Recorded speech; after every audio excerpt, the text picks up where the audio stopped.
वांगजी ने जैसे ही वो सतर्क करने वाली घंटा की आवाज़ सुनी, उसका जी घबराने लगा। वो कूदते फांदते नीचे आ गया, बिल्कुल वुशियान के महल के सामने। वहाँ पर हर तरफ कोलाहल का माहौल था, किसी को कुछ भी समझ नहीं आ रहा था।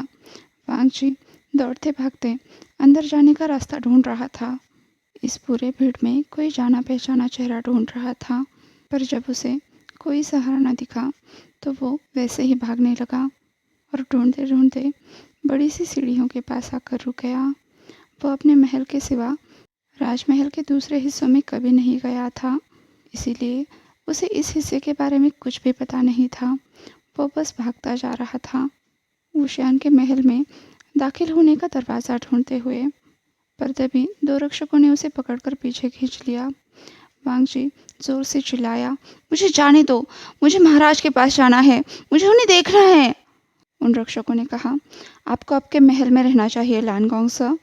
वो उसे खींचते हुए वहां से दूर ले जाने लगे। रुक जाओ, वांगजी जोर से चिल्लाया, पर रक्षकों ने उसकी बात नहीं सुनी। तभी वो वयस्क सलाहकार सामने आ गया, रक्षकों को रोकते हुए बोला, उसे जाने दो। उस सलाहकार के बूढ़े चेहरे पर परेशानी थी, वो कांप रहा था और वांगजी ये महसूस कर पा रहा था। रक्षकों ने जैसे ही वांगजी को छोड़ा, वांगजी लड़खड़ाया, फिर भी सामने आते हुए बोला, मुझे बस उन्हें देखना है। कहाँ है वो? क्या हुआ उन्हें?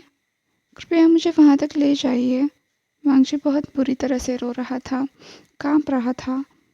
चलो, कहते हुए वह आदमी आगे चलने लगा और परेशान वांगजी चुपचाप उनके पीछे चल दिया। तुम्हें समझना होगा, तुम्हें उन्हें जाने देना होगा, वो आदमी धीरे से बोला। उनकी कुछ जिम्मेदारियां हैं इस राज्य के प्रति, यहाँ के लोगों के प्रति। जानता हूँ, वांगजी पीछे से बोला। महाराज की जिम्मेदारियों के बीच आने का मेरा कोई इरादा नहीं था। तभी वो आदमी बोला, जब तक तुम यहाँ हो। उसने वांगजी की तरफ देखा, उसके चेहरे पर मुस्कुराहट थी, बुझी बुझी सी। उसने कहा, तुम्हारे होते वो कभी अपनी जिम्मेदारियां नहीं निभाएंगे। दरवाज़ा खोलते हुए उसने हाथ से इशारा किया कि वांगजी अंदर जा सकता है। वो आदमी बोल रहा था, मुझे तुम पे भरोसा है, तुम्हारा फैसला उनके हित में होगा। वो व्यक्ति एक कदम पीछे हटा, वांगजी के लिए रास्ता देते हुए। वांगजी ने एक बार पलकें उठाकर उस बूढ़े सलाहकार की तरफ देखा और तुरंत अंदर दौड़ पड़ा। वांगजी परेशान होकर अंदर के कमरे देख रहा था। बेड चैम्बर तक आते आते उसके कदम अपने आप ही रुक गए। बिना सोचे वो आगे बढ़ा, लड़खड़ाया। शौक से उसने बेड पोस्ट को पकड़ लिया। सामने बेहोश वुशियान पड़ा था। वांगजी की भी जान निकली जा रही थी। वुशियान के छाती पर पट्टियां बंधी हुई थी। उसका जितना भी शरीर दिख रहा था, हर तरफ चोटों के निशान थे। उसके घाव से खून निकल रहा था, पर सबसे ज़्यादा खून उसके चेस्ट पर बने घाव से निकल रहा था। वहाँ की पट्टियाँ खून में भीग चुकी थी। बिल्कुल वुशियान के दिल के ऊपर था वो घाव। वांगजी अपनी ज़िंदगी में पहली बार ये सब कुछ देख रहा था। ये नज़ारा देखकर वो अपने घुटनों पर आ चुका था। उसने अपना कांपता हुआ हाथ बढ़ाया वुशियान को छूने के लिए, पर वो रुक गया। वो जिंदा है, पीछे से वही वयस्क व्यक्ति बोला। अभी के लिए तो, पर शत्रु घात लगा कर बैठे हैं। जैसे ही उन्हें मौका मिलेगा वो दोबारा हमला करेंगे। एक वारिस के बिना राज्य का संतुलन बिगड़ जाता है। अगर ये बात फैल गई कि उन्हें अपने हरम में कोई दिलचस्पी नहीं है, तो महाराज को गैर जिम्मेदार माना जाएगा। किसी राज्य के साथ विवाह संधि किए बिना, किसी राजकन्या को अपने साथ रखे बिना महाराज हमेशा ही कमज़ोर रहते हैं। अपने आप को संभालते हुए वांगजी ने हाथ पीछे खींच लिया। जब से उसने वुशियान को देखा था, वो रोए जा रहा था। अब उसके चेहरे पर वो आंसू भी सूख गए थे। वो धीरे से बोला, मैं बस जा रहा था। उस व्यक्ति ने धीरे से कहा, तुमने समझदारी से निर्णय लिया। मैं अभी तुम्हारे साथ कुछ रक्षकों को भेजता हूँ। ताकि तुम सुरक्षित यहाँ से निकल सको, और तुम्हें कुछ संपत्ति भी दी जाएगी ताकि तुम्हें आगे चलकर कोई परेशानी ना हो।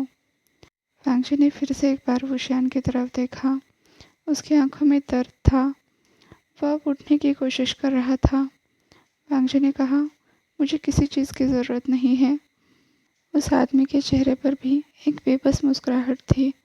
उसने कहा, मैं जानता हूँ ये बड़ा कठिन होगा।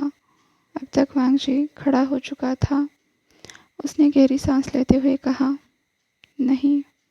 अब उसने अपना सर उठाया और उस आदमी की तरफ देखते हुए कहा, आप नहीं समझ सकते।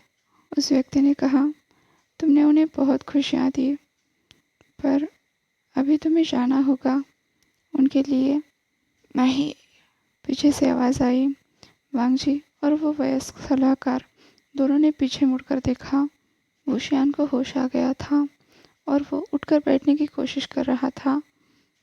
वो नहीं, उसे नहीं। वुशियान की छाती में बहुत ज़ोर से दर्द उठा तो उसने तुरंत वहाँ पकड़ लिया। विंग कहते हुए वांगजी दौड़कर वुशियान के पास गया और उसे ठीक से पीछे बिठाया। वुशियान कह रहा था, लांझा, लांझा, मुझे छोड़कर मत जाओ। वुशियान की आंखें फिर से बंद होने लगी, जैसे उसके होश खो रहे हो।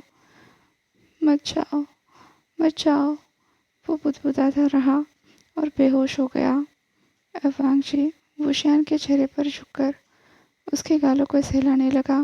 उसके चेहरे पर जगह जगह किस करने लगा। फिर उसके कान में बुदबुदाया, मुझे माफ़ कर दो माय लव। वांगजी की आंखों से फिर से आंसू बहने लगे, जिससे वुशियान का तकिया तक गीला हो गया। शुक्रिया, वांगजी बुदबुदाया।